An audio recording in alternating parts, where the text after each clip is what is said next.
Hi friends, wizd here, welcome to a new Raid Shadow Legends video. Clan Siege has been released into the game and it's complex.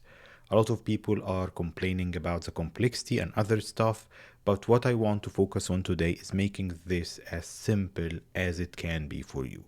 I'll just tell you what you should do as a clan member, clan leader or whatever.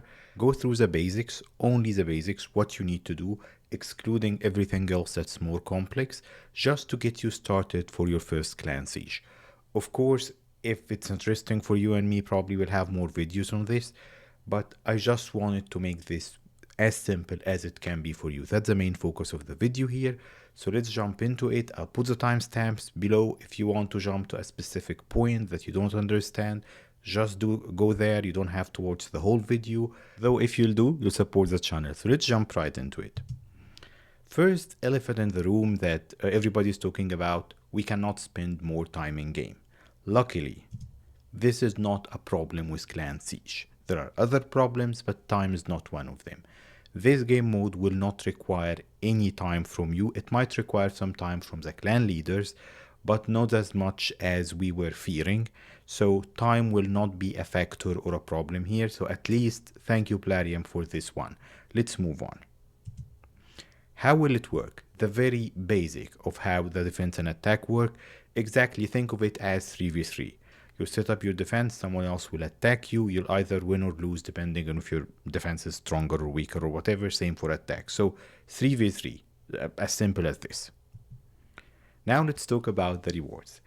As Plarium video puts it, it's bragging rights, and probably that's the most of it, because as far as we all know, unless there is something we don't understand from how they explained and showed the rewards are just trash. You won't win anything. Well, you'll win useful stuff, but it will take you a ridiculous amount of time. Usually it's not the case. We've said the same about other game modes, and it turned out that it's faster than everybody thought because of like some things that they haven't told us yet. Why am I saying this now? Because if it turns out to be actually how we're seeing it now, feel free not to continue the video because it won't be worth your time or mine. But in case it turns out to be actually useful, or if you just enjoy the challenge, hang on, you can always come back to the video later in case the rewards turned out to be awesome and they just didn't tell us about it. I'll talk about basics that everyone should know before jumping into what clan members should do and what clan leaders should do. If you're not interested, if your clan will take care of it, you're just focusing on what you should do as a clan member, you can jump directly to this section. It will take you a minute and save you a lot of time. So let's talk first about currency. What currencies do we have for that new game mode? Two currencies basically, I'll keep it as simple as possible. Florins, the gold bags, and mana orbs, those orbs with like magic stuff in them, okay? Florins are used mainly for upgrading or repairing buildings. You donate florins to a certain building, or you donate florins to the clan basically, and clan leaders decide where they put them. You don't have to spend any florins right now. The game gave us 200 each. I guess after winning your first siege, you can upgrade your fortress. Nothing can be upgraded unless you upgrade the fortress or the stronghold first. I'll keep switching between these. Yeah, but stronghold is the priority. That's where you'll use your florins. Clan leaders will when the time comes. You don't have to do anything with them right now. If you lose your first siege, you won't have enough to upgrade the stronghold, but you'll need to use them to repair your buildings. So that's florins. Mana orbs. Mana orbs is a currency that you can use to give yourself some bonuses, buffs, debuff the other team. You'll use them on the map. Okay, I won't go into this in detail, but that's what it's used for basically. So these are the two currencies. Let's move on. Buildings. What do you need to know about buildings? Keeping it as simple as possible and just telling you where your priority should be. So these are all types of buildings. We'll talk through them one by one. Stronghold is just behind me, but let me move myself a little bit. This should be your number one priority, and we'll talk about it again in a sec. Your stronghold, your castle, your fortress. This should be where your strongest teams are. We'll talk about strategy in a little bit, but this is your number one priority. Mana Shrine is where you like simply farm, quote unquote, mana orbs, because that's where you farm them basically. These towers can be attacked multiple times and they can be defended, of course. Not the highest priority, but this is your way of getting some of this currency. Magic Tower. Magic Tower is where you'll enable certain buffs or the buffs for the attacking teams, and those effects will be for all areas surrounding them on the maps. So yes, they are important, but not as important as a couple of the other buildings. Defense towers, for example, these come as number 2 priority. I'll tell you why in a sec. But yeah, and then posts. Posts don't have anything special about them, but there are two main considerations for posts. These are like everywhere else on the map, the outskirts, let's call it that. There are locations for certain posts that might make it difficult for other teams just to penetrate into your fortress. And there are conditions that you can set there using mana orbs, the currency that we just talked about. You can force the opposing team to attack with only lizardmen or HP based champs or whatever. Bear in mind here, the conditions are probably the same for attackers and defenders. So if you want to prevent the enemy team from attacking you with HP based champ, Taras, Narcissus and all of that madness, you won't be able to use them for defense. That's as far as I understand it. If I know anything different, I'll let you know. So these are the buildings here. Again, to repeat, your stronghold is your absolute priority of defending your strongest teams. Number 2 priority is defense. Number 3, I would say magic towers. Then mana shrines and posts depending on how you want to play it. But you basically, let me just move forward here. This is a small section of the map. So what I would suggest, strongest teams and stronghold. Why am I saying defense towers are number 2? If you see that picture here, all of the roads leading to your stronghold are protected by those defense towers. So if you put strong enough teams there, you're forcing the opposing clan to use their stronger teams, and then they won't have strong enough teams to attack the stronghold when they get to it. Magic towers, why I'm saying they are priority 3. If you see the magic tower just there, dead middle here, this buffs or debuffs like this probably will have an effect that would protect your stronghold and the 3 defense towers. So as priority 3, as long as this magic tower stands, you're adding like might be silly buffs or debuffs on the enemy to all of this area. Same for the other ones. So this is the area that we're seeing here. This is your priority for defense. Attack, we'll talk about it in a sec, but that's your priority for defense. That's where you should position your strongest teams and then spread out from there, because again, you don't want to lose too many posts. We'll talk about the win conditions again probably on the next slide, but yeah, that's what you need to protect as a priority here. Yeah, let's jump into how to win, because that will relate to why you should also spread decent defense teams and also attack the other posts as well. So what did they tell us about the win conditions? And I'm smiling here, you'll know why in a sec. You should capture the enemy's stronghold. This is number 1 condition. And then you should earn as many medals as possible from defeating other towers and posts. This is an and, not an or condition. Meaning that if you don't beat the stronghold, nothing else matters. You will lose this siege anyways. And if they cannot beat your stronghold, they are losing anyway. They cannot win against you. So what will this force on us? It will force a lot of situations of 2 losers, because everyone will be huddled their strongest team into the stronghold. Nobody can beat nobody in like half the time of those wars, and then nobody will win. And the rewards, as I was mentioning in the beginning, even for the winner, are not that great anyways. The loser doesn't get much at all. So after a couple of frustrating sieges, if you cannot win, maybe it's not worth your time, unless they change some things. This is a new game mode, they will tune it and all of that.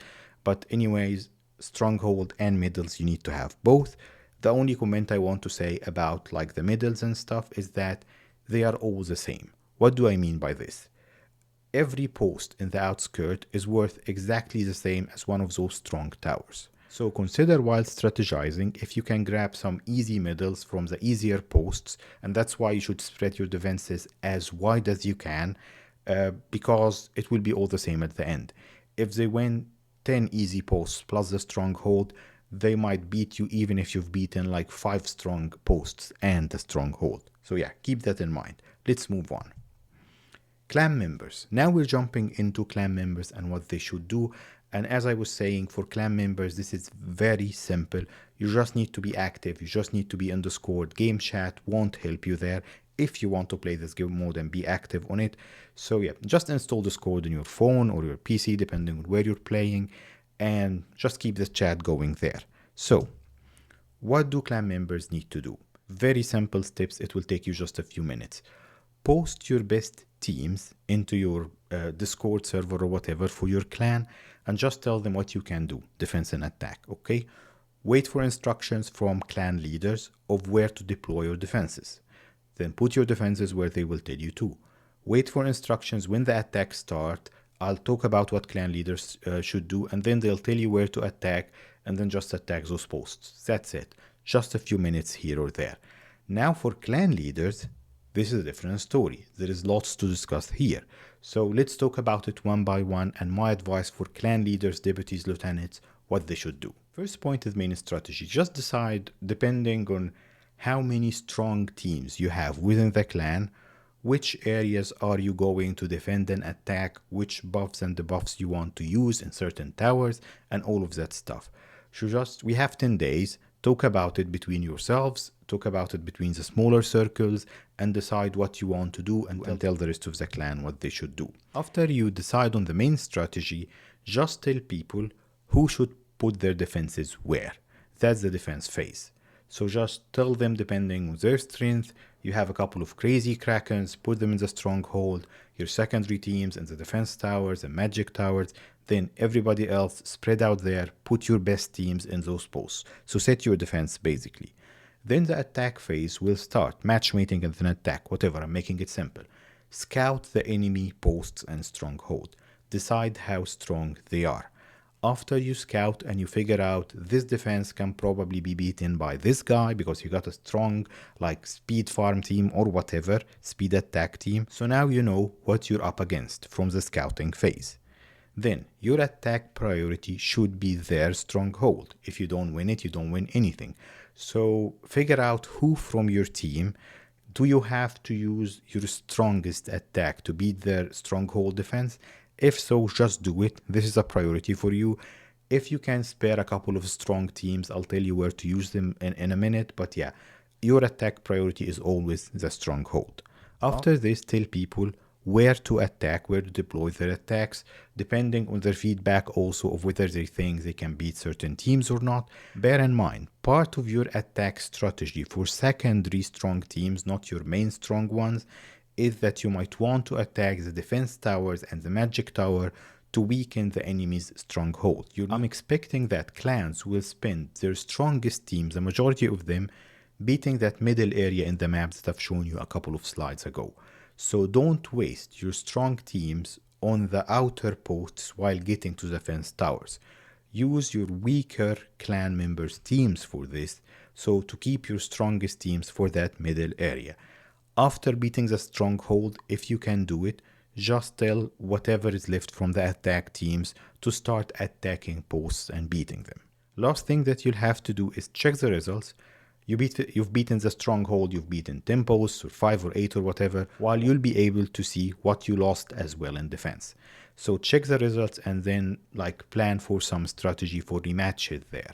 You need to win at least 2 more posts. Who got strong teams left? That's why I was telling you a little bit earlier, if you can keep a couple of strong teams up your sleeve, you can use them in the last minute just to change the result depending on what posts and stuff are remaining there. Let's go through a couple of more stuff that I think that clan leaders should pay attention to. What type of scrolls do we have? Those are your arena tokens, to put it simply there. So everyone will have 2 defense scrolls. They will deploy their defense teams. They can just reclaim the scroll, deploy elsewhere, spend those 10 days, and figure out where you want to deploy the defense. Then you'll have a limited number per member of attack scrolls and rematch scrolls. So you'll have to use these wisely to beat the stronghold and to beat as many other towers and posts as possible. So you have to be very strict in using these, otherwise you will lose. Yeah, people cannot just go rogue and use their scrolls wherever they want to. Attack scrolls, something worth mentioning here that's partially hidden behind me, is that you can use the same attack team twice. That's what they said in the video. So your strongest attack team, you can use it maybe in the stronghold and then, or for example, you can use it in one of the defense tower, then on against the stronghold. If you don't need to use it twice, maybe you can use it again in one of the posts to grab you another win for like an additional point there. Anyway, the same attack team can be used twice, but more than that, you need to have different teams. That's not the case for defenses. If you set up a certain defense, you cannot use it elsewhere, like 3v3 for example. So unless you have 2 duchesses or 2 marishkas or whatever, you can use them only in one defense spot. And then you need to use a different team for a different spot. Why I have clan drama here? Because for people who are not on Discord and the game chat is very retarded basically, if they put their defenses anywhere, you cannot remove them. If your weakest clan member decide to put their defense in the stronghold and they are not talking to anyone, you just lost a defense spot there. So that's why you really need to talk amongst yourselves. People will be kicked because of this. Just make sure everyone is in Discord and active if you want to play this game mode. Otherwise, you'll see some clan drama and frustration there. Rematch scrolls are rematch scrolls, simple to understand. You lose a battle, you can use one of those scrolls just to give it another try. What I want to say here, pay attention to siege rage. That's a new term that I'm coining now. So the main thing here is that someone will attack a post, they will lose, they will use all of the rematch scrolls because they are frustrated because of RNG, and you just lost those scrolls to win a single like attack or not. So advice to clan leaders and clan members, keep your heads cool. If you lose an attack, go back, discuss it, figure out if someone else should attack the same post again and maybe you should go somewhere else. Don't rage into using all of your scrolls attacking one post, because if you do that and you cannot beat it, or even if you beat it, you've lost the war anyways. Next important point here, and we're getting close to the end here, when to do your rematches. If you think that you can do rematches and win like a few of the posts you've lost, or win a few of the posts you couldn't beat, wait till the end. Wait till the last minute if you can, depending on time zones and all of that stuff, because that will change the result. Like let's assume that in a scenario, both of you have beaten like your other's stronghold, and it's all depending on the number of posts you've beaten. They have 10, you can win back 2, you just drop their winning rate. If last minute you can decrease the number of posts you have won and maybe increase yours, 2 here, 2 there, you just widen the gap. Even if they can fight back and win 2 of those back, you're still winning. So timing is important for these rematches. The last point I have is also for attacks. If there are any empty buildings, both sides will assume these will be like easy losses anyway. So if you have weak clan members, just keep their attack scrolls also to last, because you can use them for those empty buildings for a few easy points there. This is the last point I wanted to tell you. I wanted to keep this as simple and as brief as possible. I hope it helped you understand Clan Siege. Of course, expect more videos on it if we're all enjoying it. But yeah, depending on rewards and stuff, we'll see. Thank you for tuning in today. Like and subscribe. I'll see you next time. Bye.